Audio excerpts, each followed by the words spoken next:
Right, don't hit leave webinar. Okay, we are streaming. Derek, you want to lead us off here today? I still see that the recording's paused, so you're going to want to make sure that gets started. That's my next step in 3, 2, 1. Greetings, everybody, for episode 51 of Running into the Fog. Arik, how are you doing today? I couldn't be better. 51 today. 51. That is crazy. One more and we'd meet your birthday. That's true. Yep. Or age, I should say. Yep. I take every opportunity, Jim Miller, to poke my big brother with a reminder that I'm much younger. You're still younger than me. So well, on that note, welcome, Jim Miller, longtime friend, collaborator, advocate, partner, good buddy of ours. Jim, how you doing today? I'm great. It's a bit dreary here in Ottawa, but it's it's not snowing yet, so that's good. When does that snow start up there?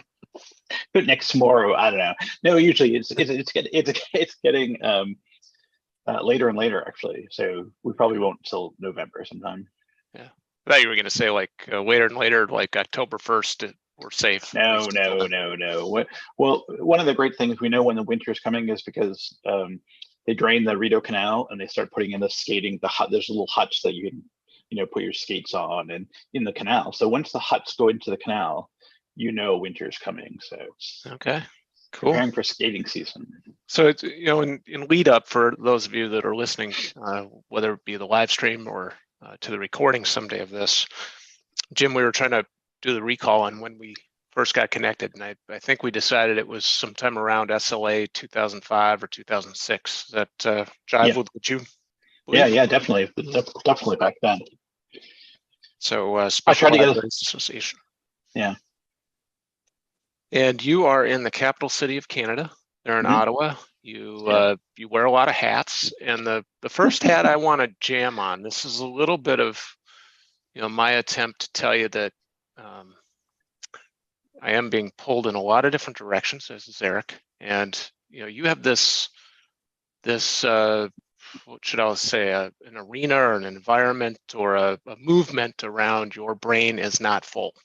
And I would counter argue that with most of the day, it feels like my brain is really full and sometimes overflowing. And most of my complaints are kind of considered first world issues. So with that being said, tell our audience more about your brain is not full movement, and maybe characterize what you would describe that as, here as we get the podcast number 51 started.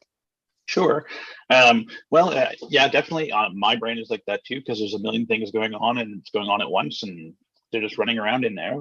But at the same point in time, it's not so much of a point in time, it's more of a process thing, in that for so long we've been in the linear sort of focus of or system where it says, you go to start school at this age, then you go through the entire system, and you go to primary school, elementary school, high school, post-secondary education, and most people think, oh, I'm done learning. I'm finished. Like I've finished all this formal learning pieces, and I think that one of the things that your brain is not full is really trying to push is that, well, it doesn't work that way anymore. That's sort of a outdated concept in the sense that it's not full. There's always, ways to learn other things. There's always new stuff to learn. It was interesting. I was listening to some audiobook this morning talking about, technology and how jobs are changing and technology. And you actually think of, if you go to the last census, and one of the few jobs that was actually eliminated from the census was elevator operator. So technology is not taking over. It's just it's not replacing stuff. It's actually assisting us with stuff, and we have to keep up with that. And we're going to have to. And if you look at your brain is not full, is trying to adopt a system or a process whereby we're continuously learning, and we have to have the foundation of learning to learn, and then constantly figuring out that learning is more than just the formal education system, and that now with the rise of ed tech all sorts of other different opportunities we have, Coursera, Udemy, edX. I mean, those are just some of the big players, and there are thousands of others out there that are providing learning opportunities for people, and not just for your own fulfillment, but also for preparing you for the potential jobs of the future, right? If you look at 10 years ago, like a lot of jobs that are out there now, they didn't exist 10 years ago. And the same could be said about looking forward. You say, well, there's a bunch of jobs that have never, not even thought about, but we'll need people to do that. So you have to be adaptive to be able to do those sort of things. So I think that your brain is not full is more the concept of you have to keep on learning and develop that sort of mindset, lifestyle. I still haven't decided which is which, the difference between the two, that allows people to sort of say, we need to constantly be focusing on, I'm not done learning, and I'm not done, whether it be informal or formal, so that we can do this.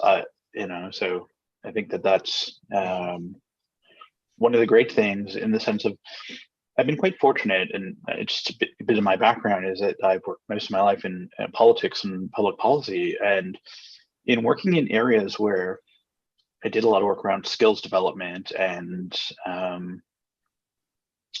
job training and employment. And so I think, and then the other part in my other world where I met, the library world where I met the Johnson brothers, was I did a lot of work on labor market information. So where do you get information about what jobs are out there, what skills do I need to get various jobs? And there's a big mismatch. So right now we're hearing a lot about labor shortages or skills shortages. Well, it's not really a shortage; it's more of a mismatch. So I'm quite privileged, and I got to work for both the Minister of Human Resources here in Canada, and also and then she became Minister of Immigration as well. So I saw it from both sides of the fence of people coming to Canada, and they're wanting to. They're a doctor in their home country, but they don't know where to go because they only have heard of Montreal, Toronto, or Vancouver. Well, they have a better chance if they went somewhere else, but we don't have that information, and we don't have access to that allows them to say. And then once they get there, they need to know, well, I need to get my credentials recognized in Canada. Ours are, I don't know, in the US, but in Canada, it's at the provincial level, not, if it's the state level in the United States, but they're all different. And so if I wanted to upgrade my skills, there's no pathway there. So your brain is not full. That's also part of it, is in the sense of creating those learning pathways. And those learning pathways could be for I'm just using this as an example.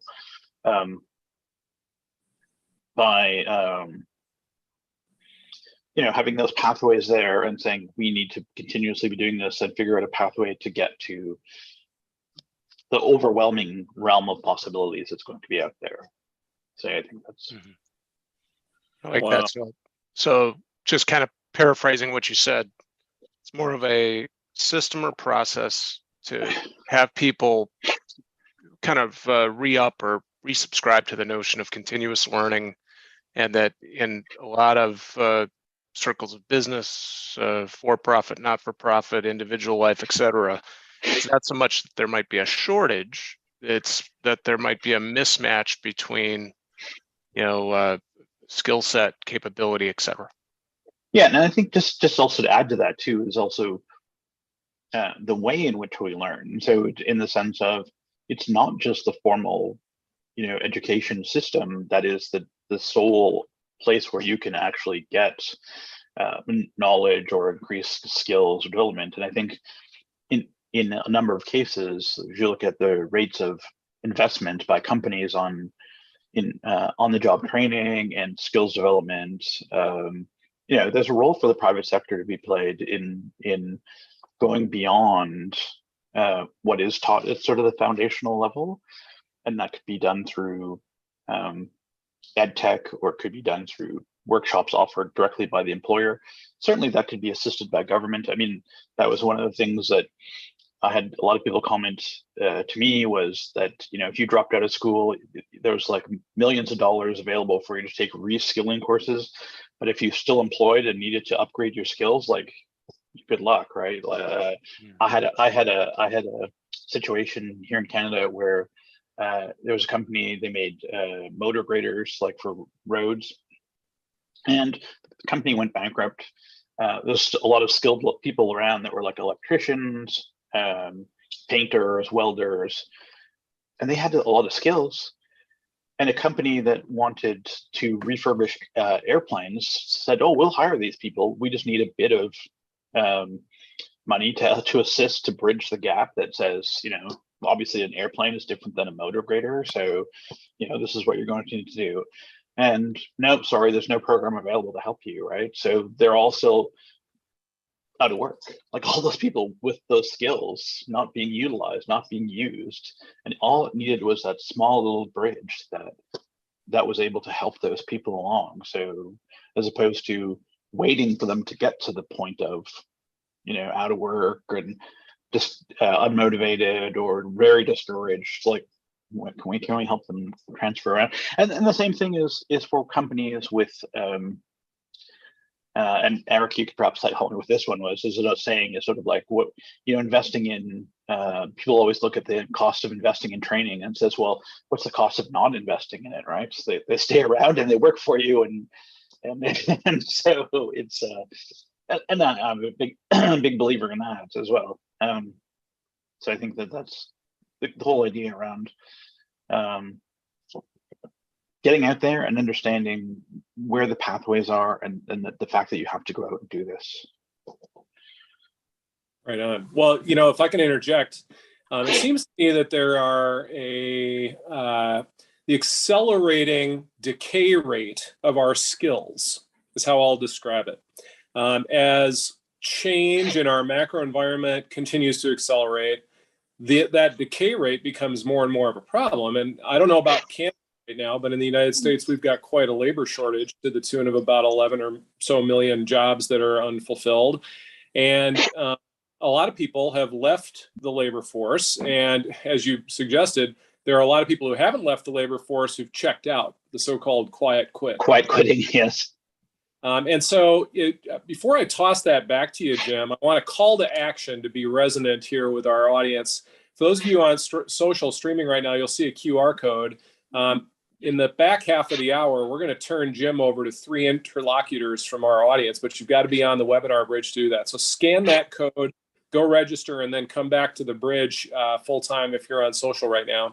Second, we're actually doing some of that skills experimentation right now, Jim, with something we call POAP, or Proof of Attendance Protocol. And so you'll have a chance here, folks on social, to scan a POAP QR code and claim that to tell us that you listened to what Jim had to say today. And boy, that's an indication that maybe you've got some perspective or skills that you didn't have from those who don't have that POAP in their wallet. And Jim, I understand you're an early adopter of POAP claims from Open Recon. So that's super interesting to hear about as well. And then third, and this is my joke that I told you I was going to share today, guys. So this is for all the folks on social. And if you're wondering what that is, this is because they told me when you stream on social, if you show a little ass, you'll get more likes. You can go ahead and laugh now. So bad dad joke, Eric. It's a dad joke. I realize that. But to that point, Jim, there's got to be a desire to upskill before there's then the sort of understanding of the skills that can then be practiced in order to gain mastery. So maybe I'll toss it back to you on my show a little ass sidebar there. And Derek looks like he's going to interject. By the way, before you answer that, Jim, know that I'm pretty certain Eric's wife is on this particular bridge. Oh, so, yeah, you may pay for that one later, Eric. Go ahead, Jim. Take it. Awesome. Over to you, Jim. What do you think? Well, I mean, no, I think that there's it has to be a willingness, I think, as well. I mean, in some cases, it's sort of the people who don't like learning in the first place, who are like school leavers or what they call here is not in employment and education or training, are people that are the most in need of this. And that's why I think the various types of channels are actually beneficial that way, because if you don't like sitting in a classroom for 8 hours a day, or you do better with interactive video. I mean, we've heard so much about online learning through the pandemic, and a lot of people complaining about, the online learning was terrible for kids. Well, certainly for some kids it was, and for some kids it was beneficial because that's the way they learn. I mean, I think that the multitude of channels that are available now for people to learn, there has to be a raise an awareness, but also ability to make it easy, interesting, and something that's fairly like quick hits. So I'm always going to talk about my hometown, Kitchener, which is sort of the Silicon Valley North, or they argue that Ottawa and Kitchener always have this argument about who's Silicon Valley North, but Waterloo, there's a company there called Axonify. And Axonify they provide training modules for frontline, mostly retail and service industry, so like the big stores like Walmart, Target, Toys R Us. So what they would do is they're online modules that are sales training. So the sales associate would log in. They'd have like a 5-minute training, and it's gamification of training. So a 5-minute training module on how to do, something, some part of their job and tasks that they have to do, and it's gamified so they can compete with their other coworkers. They can, but they're doing that easy to learn, step by step, like pieces that's not super difficult. They didn't have to sit out through a 2-hour training session with bad coffee and stale muffins. They got to do it 5 minutes before their shift started, and it's the easy way to sort of to get the people to develop those skills in short bite-sized chunks. And I think that because we have so many channels that are out there now, and people can also have access to them. I mean, Derek, you mentioned earlier sort of first world problems. Yes, certainly a lot of it is the technology driven, but in a lot of cases, in some developing countries even, where they have moved from, they went right to mobile as opposed to landlines, and they have access to apps and smartphones, and they have, so I'm not saying all developing countries, but certainly where they do have it, that's, the technology piece is something that needs to be bridged, obviously, but I think at the same point in time is that the ability to say we need to get people to say school, like to not say, well, school's terrible, and I'm as soon as I'm done, right? So it's like they're grade 12, I'm out of here, and I'm never have to go to school ever again. Like, so not necessarily, and those are the people that need the assistance to get the better, because that also at the same point in time, some of those are the jobs that would be most likely to be, automated. So it's a matter of saying, and it's not just the sort of repetitive jobs. I mean, now you look at a lot of white collar stuff that's going to be automated as well, as a possibility.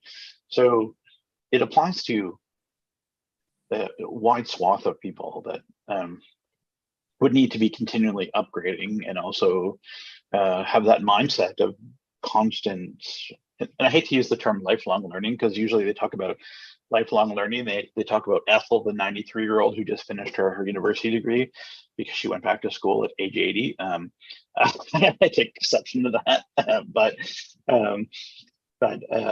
I think that the people, it's more of a continuous learning, let's put it that way, I think is more the appropriate terminology. Jim, you wear a lot of different hats in your day, and you've done a lot of things in your time in your professional career. My question would be, when you think about the intersections of public policy and competitive intelligence, some of these initiatives around Your Brain Is Not Full, and other areas where your life intersects that I haven't named, what do you think ties them all together? What ties them all together for you in such a way that it makes it easy for you to get up in the morning? Excellent question. I mean, I think one of the big things with this, I think it is the sense of the need for just a societal moving forward as far as, you know, people working together to upgrade skills that everyone can participate. And I think that one of the things in looking back at what I've done, and as I said, I started off in politics. I worked as the director of policy for a number of cabinet ministers here in Canada. And then I got involved in competitive intelligence and the intelligence and foresight community. And I think that there's a need for advocacy. So we have to advocate for, like, not only just from the funding, because right now public schools get a lot of funding, and people will question whether that's money well spent and how is that working. And is that the only way they should be getting funding? We have a program here in Canada called the Canada Training Benefits, where they get, and they have a similar program in Singapore, where that you get a sort of like a tax credit for taking outside courses. But the problem is in Canada is that the amount that you get is so minimal that there's very little take-up rate, and then also there's a lot of hoops you have to jump through, so the take-up rate is very small. And if people were aware of, you know, or had some assistance in taking courses, then I think the uptake would be higher. I'll just give you an example. When the beginning of the pandemic, so it was probably about April of 2020, I took a course on business analytics through Algonquin College, which is our community college here in Ottawa. It was offered through their continuing education and corporate training center, and they were able to offer it for free because they had subsidy, like money from the Ontario government. And I spoke to the administrator of that program afterwards, and they said that they had space for 350 people to take the course, and they had over 4,000 people apply. So the demand was there, right? Demand is there. It's a matter of how do we actually get you know, the funding aligned so that so that's the advocacy part. The intelligence component is the as I said before, developing those pathways and what are the sort of jobs of the future, what are the skills that are going to be needed, and how do we connect them all together in order to help people to connect, because there's a lot of moving parts, as I, you know, and that can be applied throughout North America and Europe. I mean, in the sense that you always hear the story about the guy who's a doctor who's driving pizza delivery, right? Well, yeah, that's because he's moved to New York City. But if he moved somewhere else, like, I don't know, Madison, Wisconsin, he might have had a better chance to be a doctor. Where, you know, the same with here, Canada, like if you move to pick up sticks, Ontario, or like the middle of nowhere, Saskatchewan, you'd have a better chance as opposed to downtown Toronto.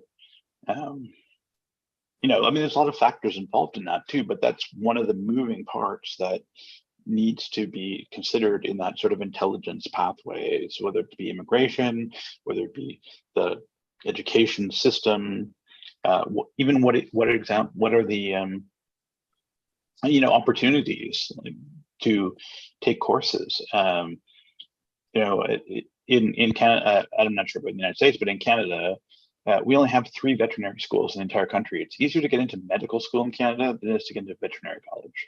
Wow. Right. So, you know, but you have to figure out how you get there, because it's a competitive process, and how do you get through? And I know people that have done it.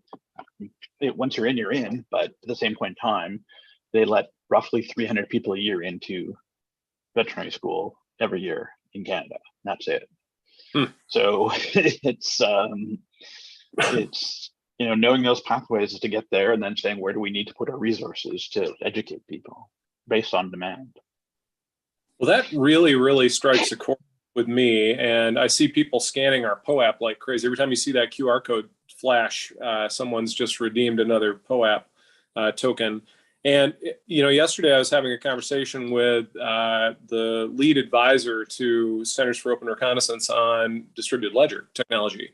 And the particular discussion we were having was whether or not the educational system, the formal educational system, has the time to adapt itself to the modern reskilling and upskilling problem, which is really more just in time. I need the skill sets that will get the job done in the next few weeks, as opposed to I need a baccalaureate degree that demonstrates that I can remain sober long enough to graduate with a 4-year college degree, which is, by the way, that was tough. We did an analysis of that, of the baccalaureate degree as an offer. And it turns out that's its principal performance definition, is that, this young person can remain sober long enough to finish a degree. Now, whether or not they've mastered any skills with a baccalaureate is obviously debatable. And that's what graduate school is for, supposedly, right, to become a member of the technocracy, so to speak. And, as you become a technical operator, you are imparted with not only the skill set, but the secret culture that goes along with that technocratic role. And what strikes me as you were talking about veterinarians is, do we have the time to wait for someone to learn how to be good enough at animal, healthcare that they can do the job that we might have such a scarce amount of skilled, practitioners for? Or is this an apprenticeship kind of situation where we need just enough veterinarians that can train up apprentice veterinarians who can maybe fill that, jobs gap, for lack of a better word, the undersupply, and make up for that undersupply from what would normally be people getting a very advanced and technical degree? Well, I think one of the things there, though, is that you have to provide a balance that says, yes, they have the necessary training that's going to do something that's quite technical and quite, have quite consequential, right? The animal dies or the animal lives. Same with people. So you can't just say, hey, I watched a bunch of videos on YouTube and I'm a veterinarian. Yeah. I was fortunate. Well, I don't know if I call it fortunate, but they always had an open house where I did my undergrad, which is where the veterinary college was. They'd have an open house where you actually see live animal surgery. And then they had a cow. This is great. It's the University of Guelph, Ontario, Canada. So they had a cow that had like a portal inside of it, so you could see how the stomachs operated. Like it was like a window. So yeah, am I a veterinarian? No, not a chance, right? So it's a matter of, I've seen that a couple of times because I was fascinated by it. So I think that there's also a need to have the balance that says, yes, this person is qualified to do this, and particularly in fields. You don't want an engineer who the bridge is going to fall apart and collapse and kill people. But to your just-in-time comment, I think that in a lot of the cases, particularly in the financial sector, if you look at sort of the rapid growth of fintech, there are two things, right? So you have to know the people that are actually able to, produce the products, the new all upcoming products, and how to market them and how they operate. But at the same point in time, and this is where I think a lot of places fall down, is that the regulation for a lot of those things to sort of weed out the bad operators needs to catch up, right? So so people are developing the products faster than people can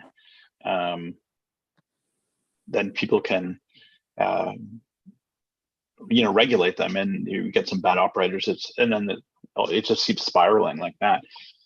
So I think the just-in-time thing has a place there, but I think at the same point in time, that balancing it out with accreditation and qualification is also I think key piece, and we're seeing a lot more people doing that sort of thing.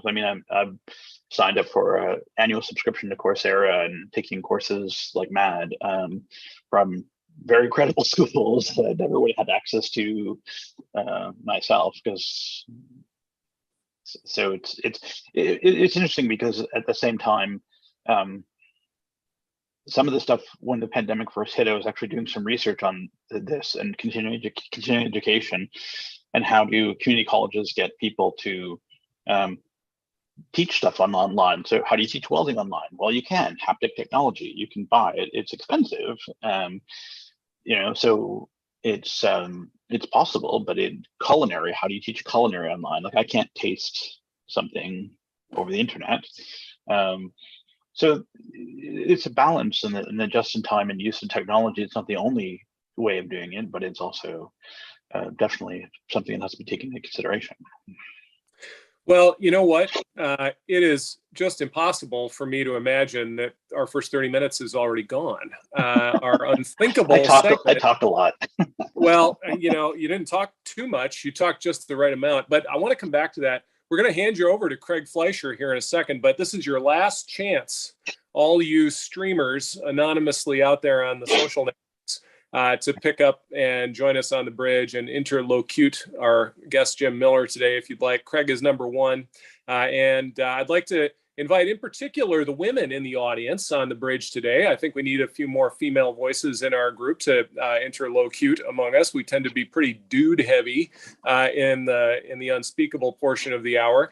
But with that, we're going to say goodbye to our streamers, and give us the POAP one more time, because I got to mint my POAP myself with my POAP mobile app, if you wouldn't mind. Thank you. I'm going ahead and grabbing my scan, and now we'll say goodbye to you folks on social. Join us over on the bridge if you'd care to